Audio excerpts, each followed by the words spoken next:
Hermanos, queremos adorar al Señor así. Dos, tres.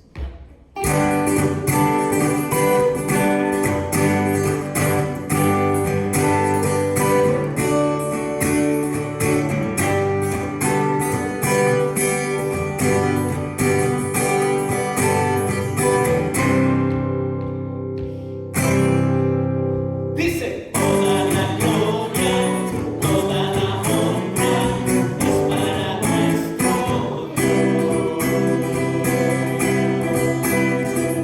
Todo el honor y alabanza es para nuestro Dios.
Quiere decir de nuevo: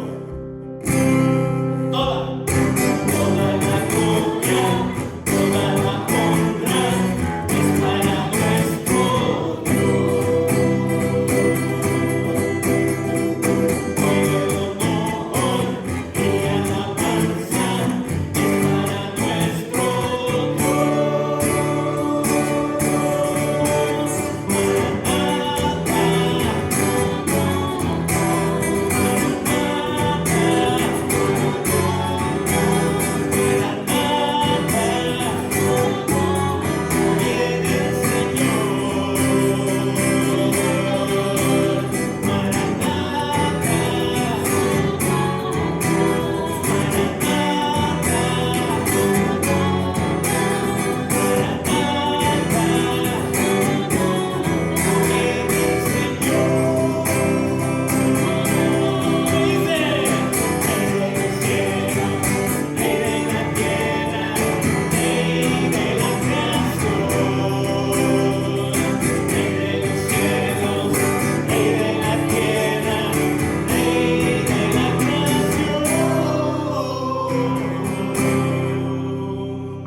Señor, en este momento dispongo mi corazón y mi voluntad para ser oidor y cumplidor de tu palabra en obediencia.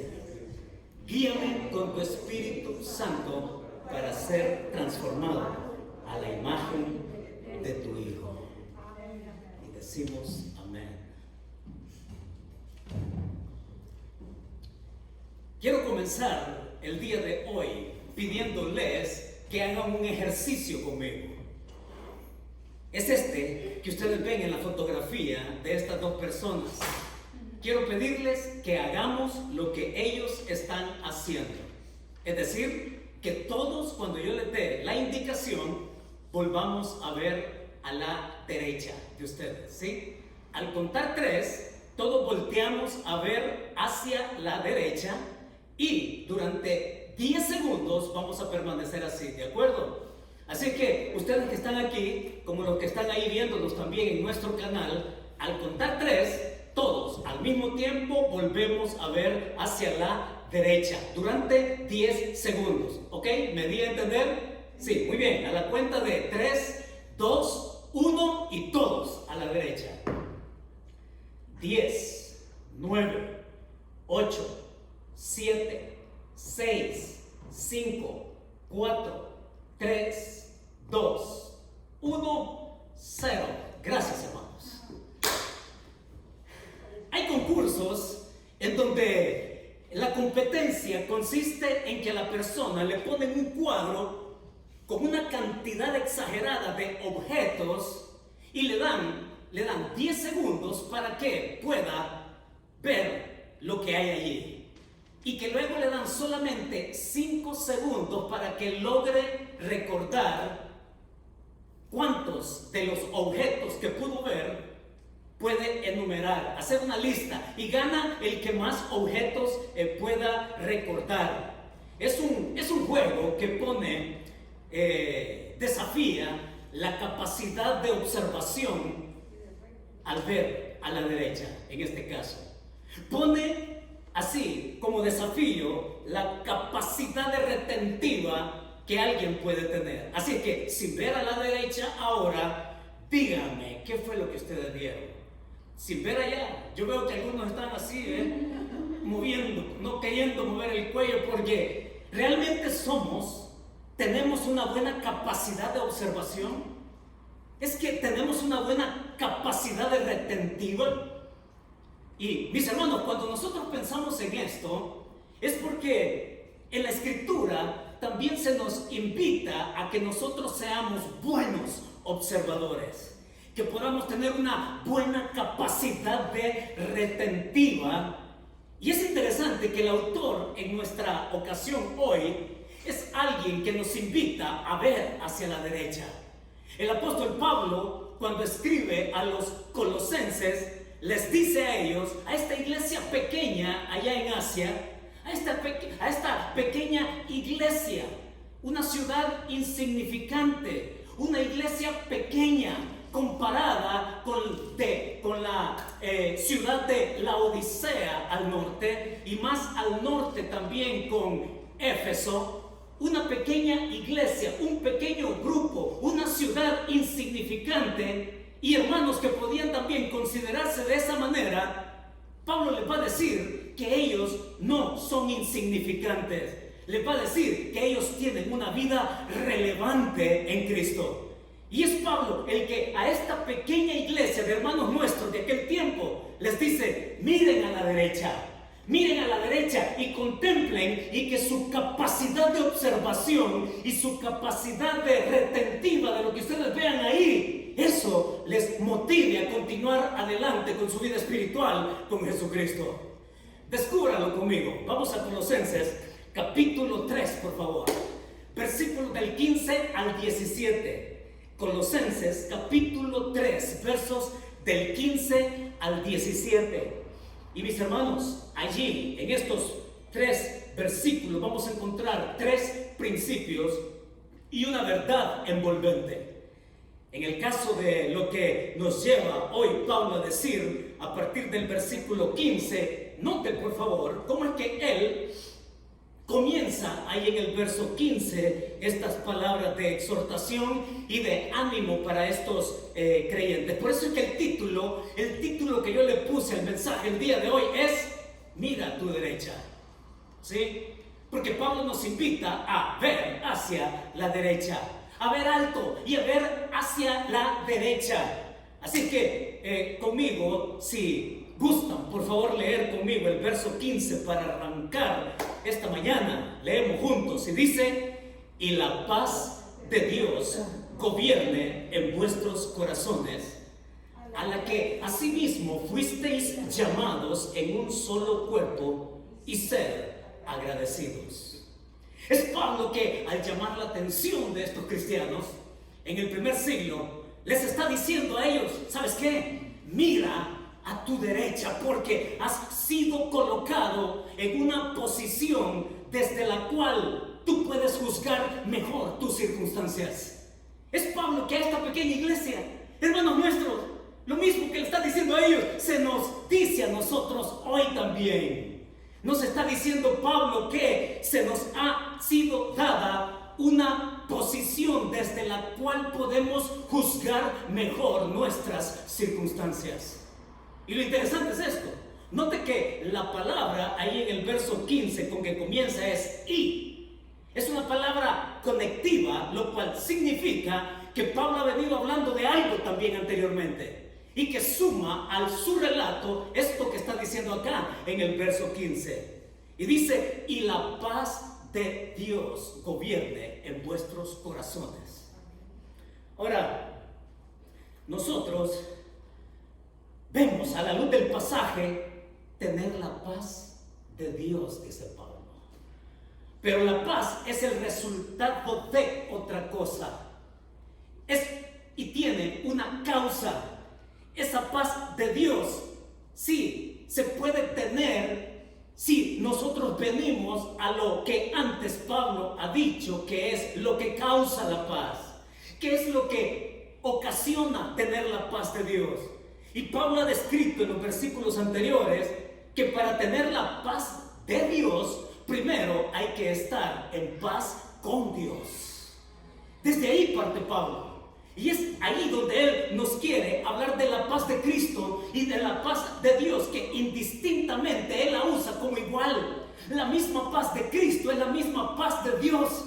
Y esa paz hermosa se puede tener primero, repito, si nosotros estamos en paz con Él. Es una paz que nos lleva a pensar en la reconciliación lograda. Es esa reconciliación en donde nosotros le dimos punto y final al conflicto entre Dios y nosotros. El conflicto, la enemistad que nos ocasiona el pecado. Y que cuando vinimos a conocerlo por fe, fue a través de la fe que nosotros hicimos posible venir a ser llamados hijos. Pablo les está diciendo a los colosenses: ¿saben qué? Ustedes tienen una nueva posición. Y esa nueva posición se llama el ser hijos, tener un vínculo, ser familia. Y ser hijo entonces nos lleva a que nosotros tengamos desde ahí, desde esa nueva posición, una manera distinta de juzgar nuestras circunstancias. Mis hermanos, esto Pablo lo destaca fuertemente. Le voy a decir por qué.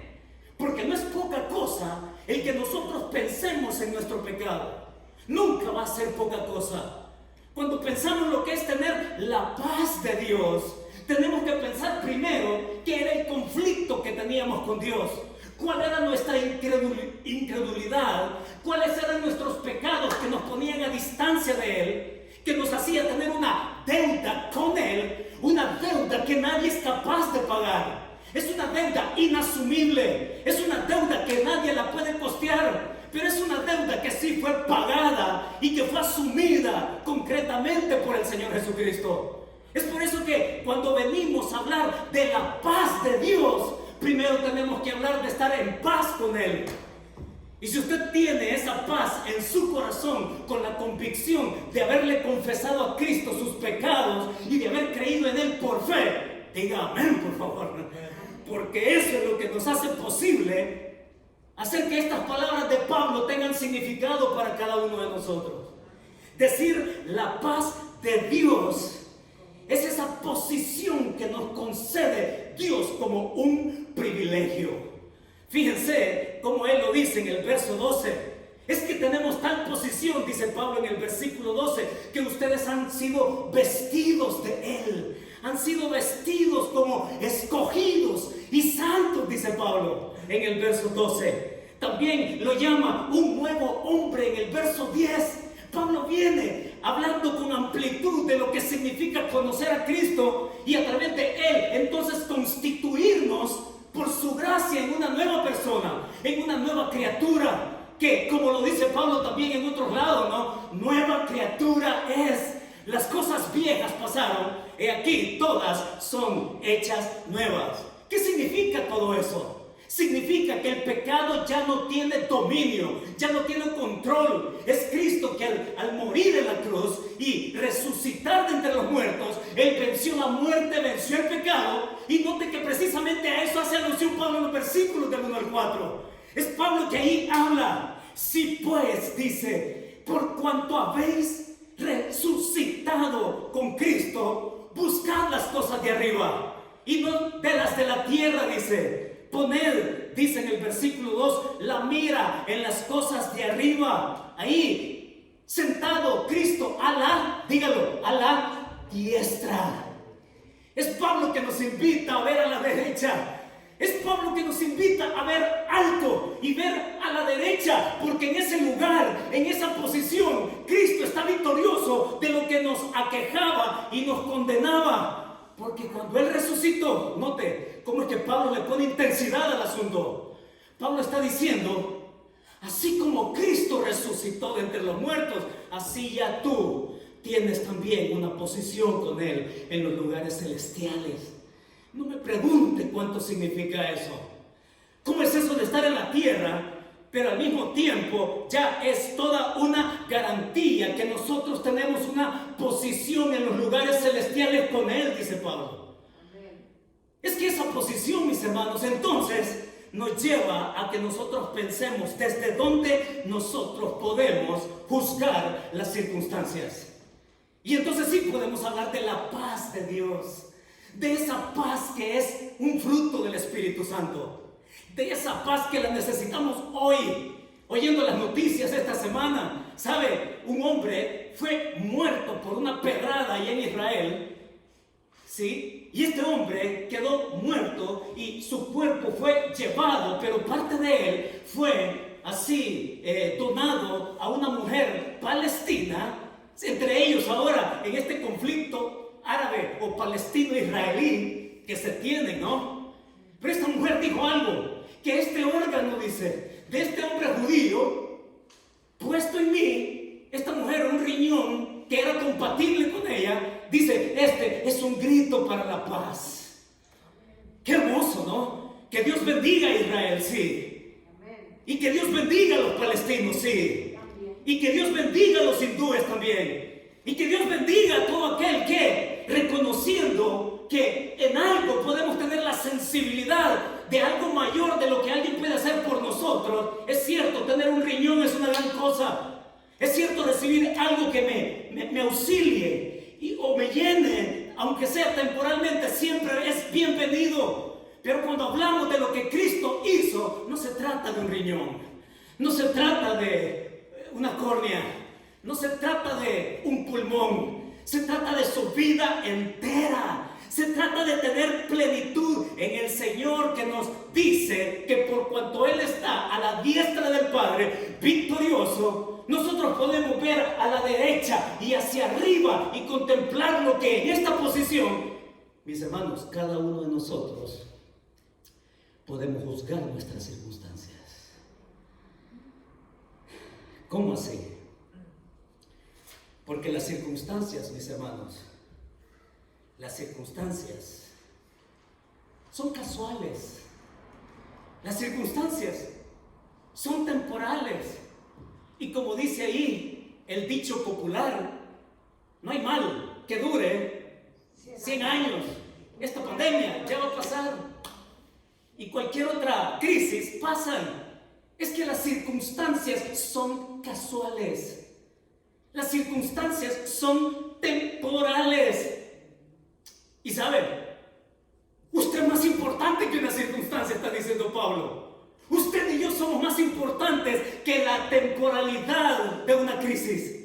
Es que somos tan importantes y tenemos una posición y valemos tanto para Dios que en medio de cualquier circunstancia que podemos tener, nosotros tenemos una posición de cómo juzgar esa circunstancia. Y ojo, porque no se trata de que la circunstancia me condicione mi vida. Se trata de pasar por esa circunstancia. Y cuando Pablo dice, y la paz de Dios gobierne, oiga esto, es porque esa paz funciona. La idea de la paz gobernando es como la que ejerce un árbitro en un partido. Es el árbitro el que da el resultado de cómo termina una cosa, un partido, un juego. Es el árbitro el que determina las acciones que hay que tomar. Es la paz de Dios, dice Pablo, que en medio de la circunstancia por la que estemos pasando, es la paz que te dice, ¿sabes qué? Tú puedes confiar. Tú puedes confiar. Tú puedes estar tranquilo. Tú puedes llenarte de esta paz sabiendo que es temporal, porque tú eres tan relevante para Dios que Él te da la importancia en medio de lo que podamos estar pasando. Sí, Hermanos, la razón es muy fuerte acá, porque necesitamos la paz de Dios en la circunstancia actual que cualquiera de nosotros pueda tener.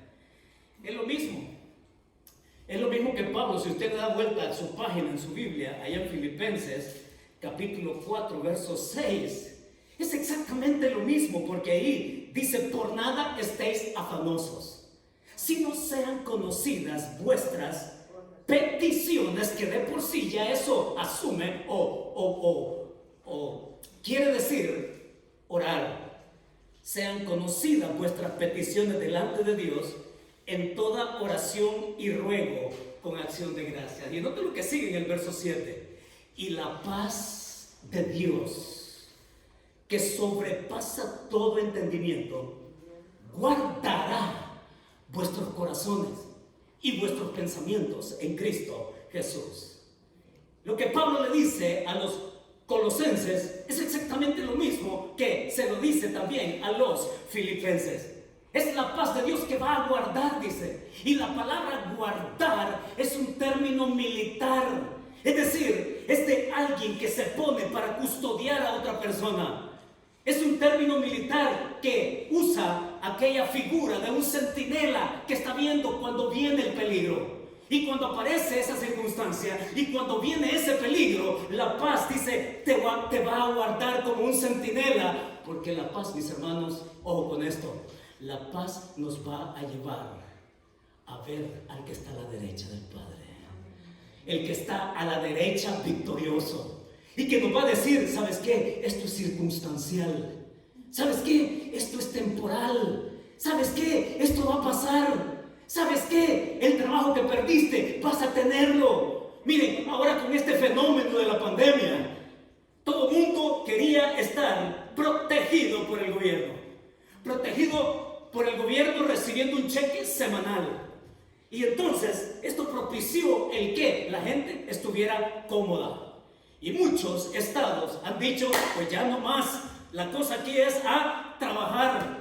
Tanto que en tantos lugares aquí en California, por muy caro que sea vivir, oiga, la gente, los empresarios, los negocios están ahí esperando que la gente llegue a trabajar y la gente no quiere. Y ahora la queja antes era: perdí el trabajo y no tengo trabajo y me restaron horas y ahora ¿qué voy a hacer? Y la gente preguntándose, haciéndose mil preguntas en aquel primer momento de la pandemia. Ahora el conflicto es que hay trabajo y nadie quiere trabajar. Pues no, dicen, bien por los gobernadores, sí, bien por ellos, que dicen: no, pues ya no más cheques, ahora la cosa es a trabajar, señores. ¿Y saben qué? Ahí están los trabajos esperando. Así que a trabajar. Díganle usted a los que están esperando el cheque: no, mejor andar a trabajar porque eso es más seguro. Mis hermanos, es que la paz nos lleva a confiar en la circunstancia, diciendo: ¿sabes qué? Dios tiene cuidado de ti. La paz nos lleva a ver a Cristo, no a la circunstancia. Ojo con esto. Porque la paz de Dios nos lleva a ver a Cristo, no la circunstancia. Porque la circunstancia, le voy a decir lo que le va a ocasionar a usted y a mí. La circunstancia nos va a condicionar a la ansiedad. Nos va a condicionar a la inseguridad. Nos va a condicionar a las dudas. Pero cuando desde la posición que nos ha dado el Señor como hijos suyos, nosotros podemos juzgar esa circunstancia y decir: Señor, sí, está dura la cosa, pero yo quiero confiar en ti. Y en su momento llega la respuesta. Ahora esto nos lleva, hermanos, a considerar algo. Les invito a que usted, ya que las circunstancias nos pueden condicionar, yo le quiero dar una advertencia. Y la advertencia, a la luz de lo que yo leo y entiendo de la Biblia, por lo que nos va a decir Pablo después también, mis hermanos, quiero advertirle: cuídese de no tomar decisiones en plena ansiedad. Cuídese por favor. En el nombre del Señor, le animo a que usted evite tomar decisiones en plena ansiedad de sus circunstancias. ¿Por qué? Porque, hermanos, es mucho más propenso el corazón nuestro para equivocarnos. No actúe, no se apresure bajo la presión de otros. No tome decisiones con apresuramientos. Y peor aún, no tome decisiones inconsultas. No tome decisiones sin contar a Dios en aquello que usted está pensando, en aquello que usted quiere hacer. No tome decisiones sin consejo. Es que lo que Pablo está diciendo, mis hermanos, para experimentar la paz de Dios, definitivamente, no hay otro camino, es de estar en tiempos quietos, en tiempos reposados, en donde podamos bajarle los decibeles a la emoción, en donde podamos bajarle los decibeles a la angustia, en donde le podamos bajar los decibeles a nuestros miedos y dudas. Y dice Pablo, sí, que la paz de Dios te gobierne. Y en esa paz, mis hermanos, es necesario tomar consejo. En ese tiempo es de tomar también oración, tiempos quietos, tiempos para discernir, tiempos para pensar bien. Y otra cosa más, oiga esto, otra cosa más, no tome una decisión unilateral. Aquellos que en familia tenemos que tomar decisiones, usted no asuma que la persona, su esposa, su esposo, va a estar de acuerdo con lo que usted está pensando, ¿ya? No, usted no está para pensar por la otra persona, ni decidir por la otra persona, porque si lo hace así, entonces usted está tomando una decisión unilateral. ¿Y sabe qué? Es más fácil culpar a alguien siempre. Es que si me hubieras dicho, entonces, pues lo hubiéramos platicado primero. Es que si lo hubiéramos platicado, aun cuando nos equivoquemos, pues entonces nos equivocamos juntos, no solamente uno. Necesitamos tomar tiempos de quietud para que la paz de Dios nos gobierne.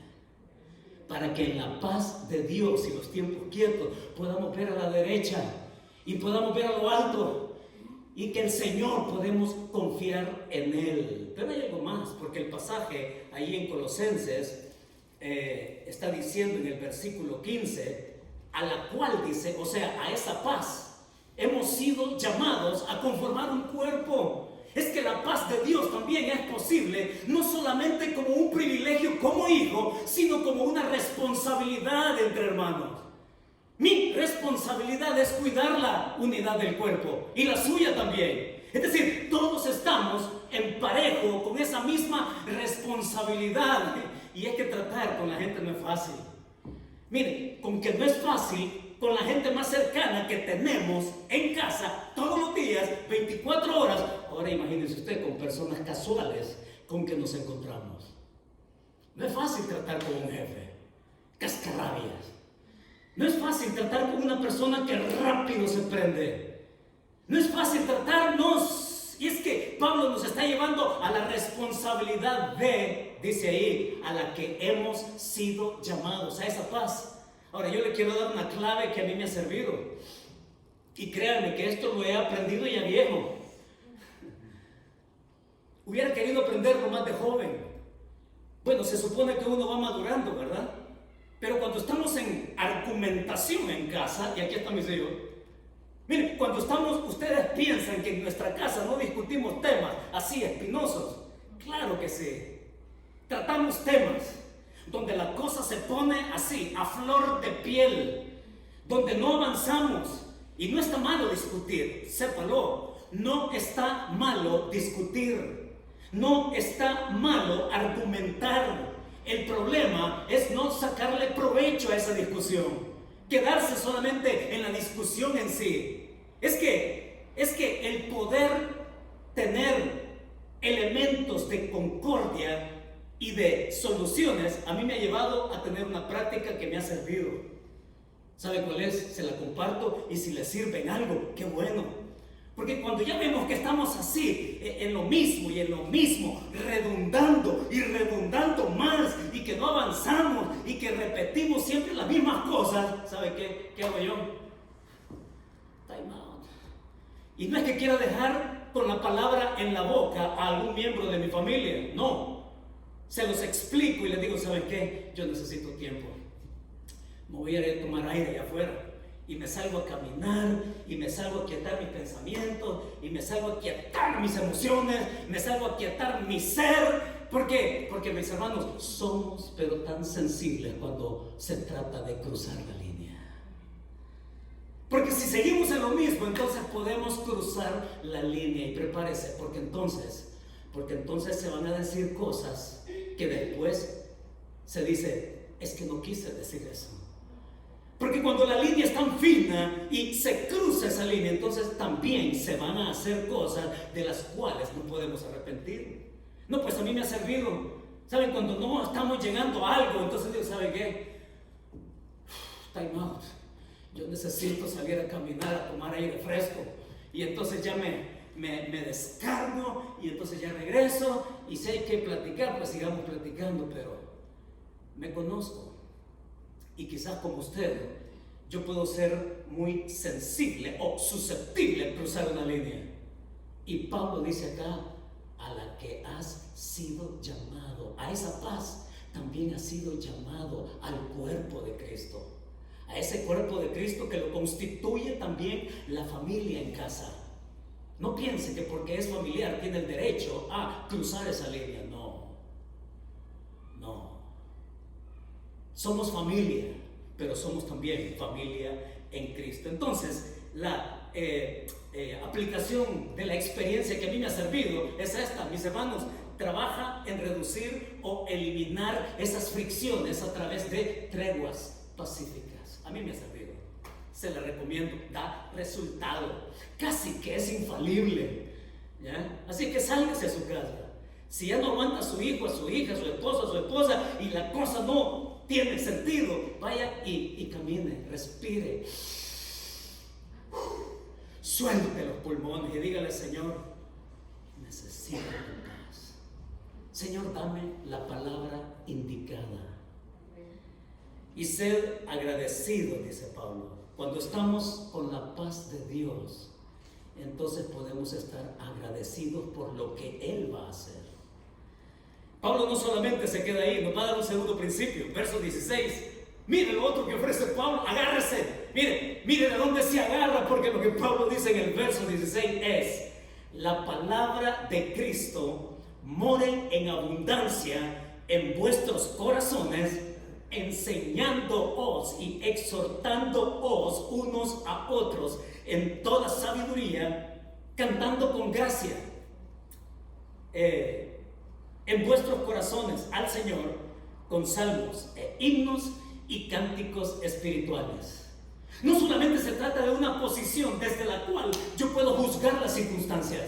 También Pablo está diciendo en el verso 16: se te ha dado la palabra para que sepas juzgar tu caminar, para que sepas juzgar mejor tu caminar con el Señor. Y dice la palabra de Cristo. ¿Y sabe qué descubrí? Que la palabra que Pablo está haciendo referencia aquí es la misma que usa Juan ahí en el capítulo 1, verso 1. En el principio era el verbo, el logos. Y Pablo está diciendo en el verso 16, el logos, es decir, la persona de Cristo viva tan profundamente en tu ser, que todo lo que Él enseñó, que todo lo que Él dijo y la manera en cómo Él vivió te afecte, que tú tengas esa vida juzgada por la palabra. Y dice que more abundantemente, ricamente. Es la persona de Jesús que quiere crecer en nosotros, que quiere desarrollarse y mostrarnos su carácter. Es por eso que al final veremos que también su imagen aquí es puesta por Pablo para que la tengamos de referencia. Verso 16 entonces dice que more en abundancia. Ahora, ¿qué pasa cuando la palabra mora? Y saben, yo me cuestiono a mí mismo siempre que leo un pasaje así. Porque, ¿qué quiere decir Pablo? Lo que Pablo está diciendo en el verso 16 es que tú sepas entender tu vida a la luz de la vida de Cristo. Que sepas entender tu vida a la luz de la revelación de quién es Él morando en ti, de todo lo que dijo e hizo, y que eso nos afecte. Pero lamentablemente nos pasa que, ¿no es cierto? Nos pasa como el par de zapatos que usted tiene ahí, waterproof.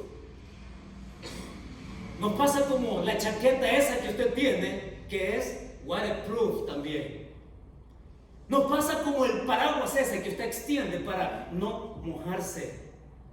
Nos pasa que la Biblia, mis hermanos, muchas veces nos volvemos impermeables con esta palabra. Esta palabra no tiene penetración en nuestro corazón, y de pronto esta palabra que Pablo está diciendo que more en abundancia, resulta que el Logos, el Cristo, el que quiere crecer, el que quiere glorificarse en nuestra vida, de pronto se encuentra con hijos cuyo corazón está blindado, no le cala nada. Y ahí está esta palabra esperándonos para estar en comunión con el Señor. Nos volvemos cerrados, impenetrables, impermeables, intocables, incapaces e insensibles de qué es lo que Dios quiere para mi vida en su palabra. No solamente se trata, mis hermanos, porque esta palabra juzga nuestra vida. Esta palabra juzga nuestro pensamiento. Esta palabra quiere también cambiar nuestras actitudes y en general nuestra conducta. Esta palabra tiene el efecto de no solamente ser lámpara. Tu palabra me transforma, dicen los salmistas. Ahora, fíjense que Pablo tenía algo en su corazón, y no vamos a perder de vista el contexto general de por qué Pablo le escribió a esta iglesia. Sucede que esta iglesia ya estaba siendo atacada por falsas enseñanzas. Y Pablo urge y anima a que estos hermanitos, Pablo nunca estuvo en Colosas. Pablo ni siquiera fue el que inició esta iglesia en Colosas. Fue Epáfras el que la comenzó, un discípulo suyo desde Éfeso. Y cuando vemos a esta iglesia, si bien Pablo nunca la visitó, pero Pablo entrañablemente les lleva a decir, ¿saben qué? Que la palabra de Cristo more en abundancia, porque ya se estaban dando las herejías. Ya se estaban dando esa mezcla, esa amalgama de creencias sincretistas. Sí, ya se estaba metiendo la filosofía griega en medio de la iglesia. Ya estaban dándose prácticas que estaban fuera de lo que Dios había establecido en su palabra. Y usted podrá decir, bueno, desde entonces y ahora la cosa se ve peor. ¿Sabe? En nuestro caso, usted ya sabe en qué mundo está viviendo, hermano. Le pregunto esto, por favor. ¿Nos hemos dado cuenta en qué mundo estamos viviendo actualmente? Déjeme hacerle un pequeño repaso. Pero estamos viviendo en la era del posmodernismo. Y esta no es una clase de filosofía. Pero cuando hablamos del posmodernismo, eso supone un modernismo. Y eso supone también un premodernismo. Antes del siglo XV para atrás, se creía que todavía Dios era el ser absoluto, con sus principios absolutos, morales, de dignidad hacia la persona y de lo que alguien puede creer. Pero después vino el modernismo con los filósofos contemporáneos. Y a partir de Descartes, ahora es Dios sacado del escenario. Y es el hombre puesto en el centro del escenario y también definiéndose como Dios. Porque la filosofía de Descartes era que podemos ser optimistas acerca del hombre, que podemos lograr mucho acerca de él. Y el postmodernismo, ahora el asunto ya no es, mis hermanos, tu verdad o la verdad absoluta. Ahora el postmodernismo nos enseña que es cualquier cosa que a mí me haga fomentar mi voluntad y mis intereses. Ahora todo es más relativo que antes. ¿Nos damos cuenta del mundo en que estamos viviendo? Y por eso es que no se sorprenda. El postmodernismo a nivel de ideologías políticas, demócratas o republicanos, ¿sabe? Está atestada de postmodernismo, de la pluralidad que hay que aceptar, que hay que creer. Ya no hay verdad absoluta. Todo lo que es sobrenatural queda de fuera. Y entonces, que no le extrañe, oiga, que no le extrañe que de pronto, como le sucedió a alguien, a una madre cuya hija llega y le pregunta y le dice: mami, ¿y cuando tú estabas pequeña qué eras, niña o niño? Eso es lo que se da en nuestras escuelas ahora. Con eso crecieron nuestros hijos acá en Estados Unidos. Es decir, yo estoy aquí, oiga, no porque sea el mejor lugar para vivir. Yo hubiera escogido otro lado, pero ciertamente Dios nos lleva a que desarrollemos vidas cercanas a la palabra. Vidas donde podemos nosotros decir: Señor, esto es lo tuyo, esto es lo que tú quieres, y que yo puedo juzgar mis pensamientos, puedo juzgar mi conducta, puedo juzgar mi vida en general, de cómo es que tú quieres que seamos. Y Pablo dice entonces: ya no seas rebelde, ya no seas con una caparazón, con un blindaje, dice Pablo, que la palabra de Cristo more abundantemente. Porque la palabra, mis hermanos, nos lleva a lo eterno. Oigan, la palabra nos lleva a lo que es eterno, no a lo terrenal, sino a lo eternal, al destino, al gran propósito. Y entonces usted, claro que sí, debe de saberlo. Usted y yo creemos en absolutos, porque Dios es absoluto. Aun cuando el hombre pretende endiosarse, sacar a Dios y decir que su verdad es todo aquello que promueve mis intereses y mi voluntad. Esa es la mentira de las ideologías en nuestro tiempo. Así que ese es el mundo que vivimos. Ahora, con más celo, si Pablo estuviera en nuestro tiempo, nos diría, se arrodillaría y nos gritaría y nos pediría que con más vehemencia esta palabra more en vosotros. Entonces viene la otra aplicación. Mis hermanos, ¿cuánta prioridad le estamos dando a esta palabra? ¿Cuánta? Podemos hacer como cuando hacemos con nuestro celular, ¿no? Usted es esa persona que no quiere que le llame, simplemente le da clic, bloquear, ¿verdad? Ahí está, ya estuvo. Clic y bloquear. Pues podemos hacer también lo mismo con la palabra. Dele clic para desbloquear y que esta palabra llegue hondo, y que esta palabra nos llene, y que esta palabra, mis hermanos, yo le voy a decir qué es lo que, dos cosas, le puedo mencionar varias, pero solo le quiero decir dos cosas que bloquea el estar en la palabra. ¿Sabe qué es la primera? La primera es el apresuramiento. Estamos todos tan apresurados que al final del día, esta palabra ha estado cerrada. Esta palabra ha estado inactiva. Eso es lo primero, el apresuramiento. Desbloquee, dele clic. Sí, desbloquee la palabra para su corazón. Pero hay otra cosa más. Y lo que yo he encontrado es lo que es obvio: la comodidad. La comodidad. Queremos que en nuestra vida queremos más de Cristo, pero no se puede desear más de Cristo si se lee menos la palabra. Así es que aquí es el asunto donde recordamos aquella ocasión cuando aquí estuvimos hablando, ¿no?, de la balanza. Desde ese domingo hasta la fecha, ¿cuántos hemos caminado desbalanceados, así, casi que deformes en nuestra vida espiritual?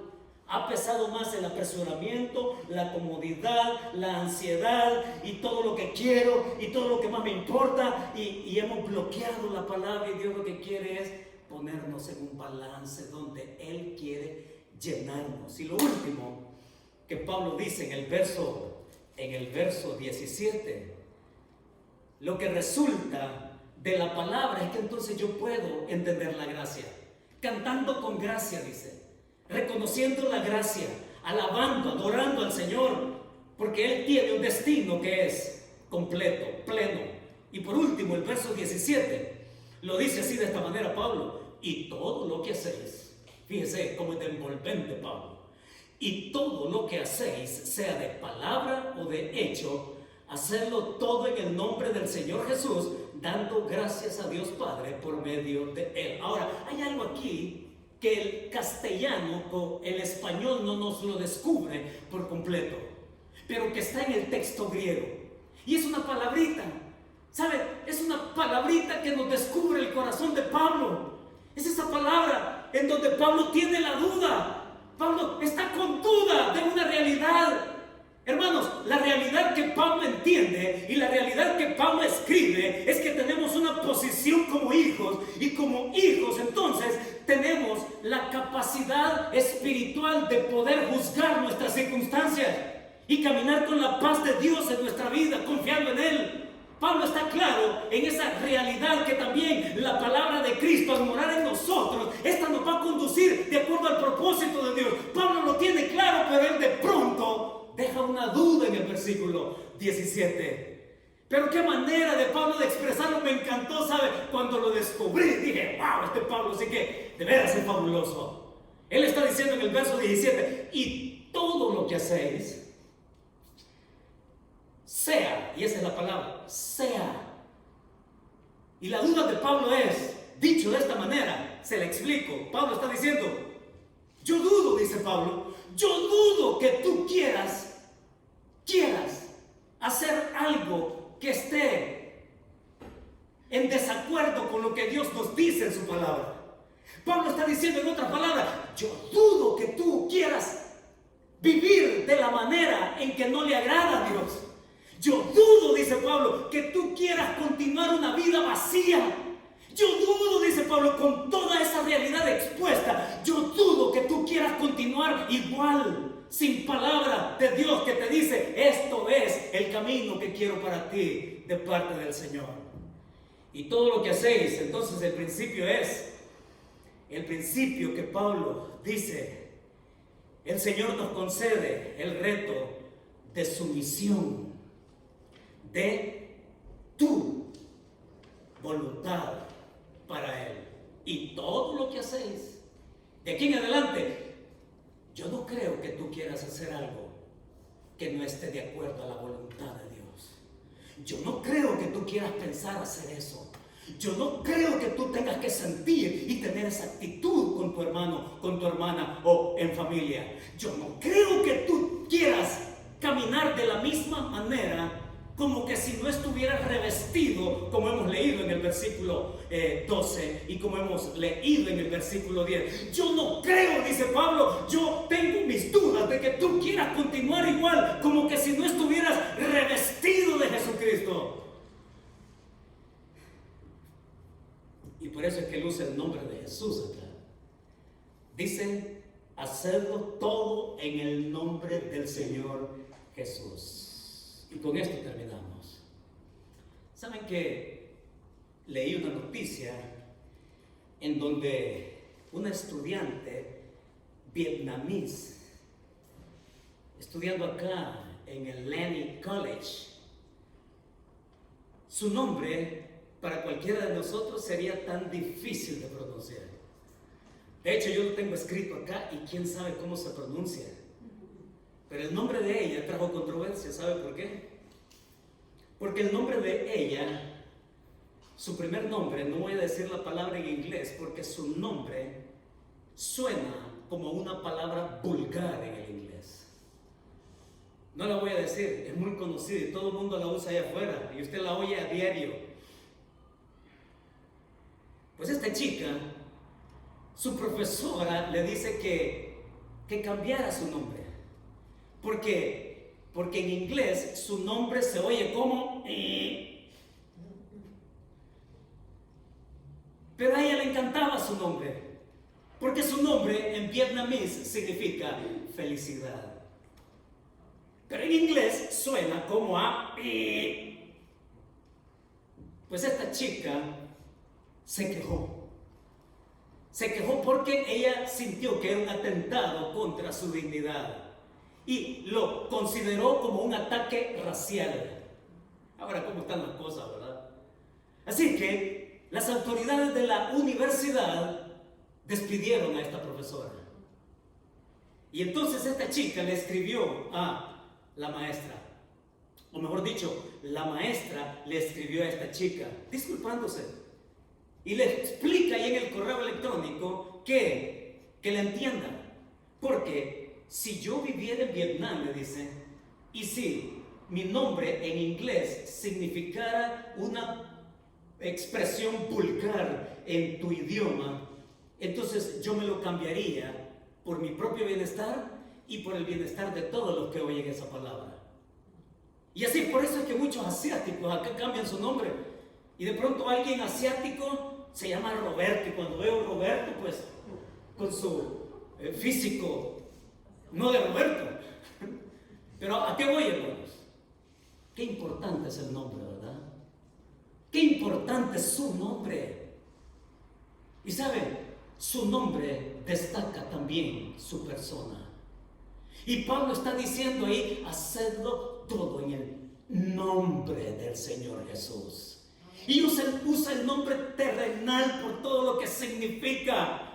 Significa imagen, tal y como lo ha explicado allá, revestidos en el verso 10, el cual conforme a la imagen. Es que la imagen de Cristo se exhibe, se da a conocer a partir de su propio nombre. Y es Jesús, mis hermanos, que si te da vergüenza, si te da pena, si sientes escozor, si te sientes incómodo porque eres cristiano, ¿sabe qué? ¿Sabe qué? Piensa que estar a la derecha del Padre victorioso significó pasar por muerte, significó pasar por humillación, significó por pasar aquella y pagar aquella deuda inadmisible, inasumible de cada uno de nosotros. Y dice él acá, Pablo, termina y dice, todo lo que vayas a hacer, hazlo en el nombre del Señor Jesús. ¿Con cuál verdad entonces nos quedamos? La verdad con que nos vamos a casa, mis hermanos, es esta. Fíjense. Entonces nos vamos a casa recibiendo el versículo 15, 16, 17. En su conjunto, Pablo nos dice, desde tu posición de hijo, juzga tus circunstancias y tu vida sin quitar la mirada del Señor. Mira a la derecha y mira alto y mira quién está sentado ahí, porque de aquí en adelante, mis hermanos, la próxima circunstancia, el día de hoy, en la tarde, mañana, esta semana, cual sea, que tú puedas venir y estar en la paz de Dios para saber confiar en Él y dedicar nuestro corazón sensible y dispuesto a la palabra que Él nos ha dejado para honrarle y cumplir con su propósito también. Oramos.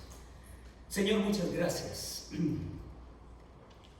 por permitirnos estar aquí. Y somos conscientes, Señor, del mundo actual, de los conceptos de este mundo, de las ideologías de este mundo, de las falacias de este mundo. Pero, Señor, estamos aquí para esparcir el olor de tu conocimiento, para ser pregoneros de tu gracia y de tu evangelio, para que sepamos caminar, Señor, en medio de cualquier controversia, levantando el nombre de Jesucristo en nuestra vida, Señor, y de todo lo que representa para ti Él, y de todo lo que ha venido a significar también para nosotros. Qué hermoso tu Hijo, Señor, que nos vino a sacar de nuestra pobreza espiritual, que nos vino a enriquecer con su gracia, que nos vino a poner en las alturas, sentándonos con los príncipes.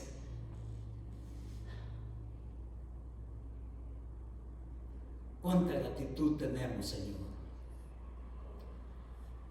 por dárnoslo. Y cuánta gratitud tenemos por darnos el privilegio de ser llamados hijos tuyos. Cuánto agradecimiento tenemos por tu palabra para nosotros disponible, Señor. Y oro que tu Espíritu Santo rompa, Señor, murallas en nuestra vida. Murallas, Señor, que retienen tu palabra santa, que nos indica cómo tú quieres que seamos, vivamos. Oro para que tu Espíritu Santo tenga amplia, Señor, apertura en nuestro ser, en nuestros corazones, en nuestros pensamientos, para que esta palabra more abundantemente en nuestra vida. Y que sea tu palabra la que nos marque el paso, Señor. Que sea tu palabra la que nos siga dirigiendo a la ruta que nos lleva a ti. En medio de todo este caos, Señor, haznos ser hijos tuyos, perseverantes, en una gracia que es absoluta tuya también. Te bendecimos, Señor. Te damos las gracias y aceptamos el reto también de vivir en sumisión a lo que tú nos indicas en ella. Bendito sea tu nombre, en el nombre de tu Hijo Jesucristo. Amén y amén. Mis hermanos, que Dios nos bendiga.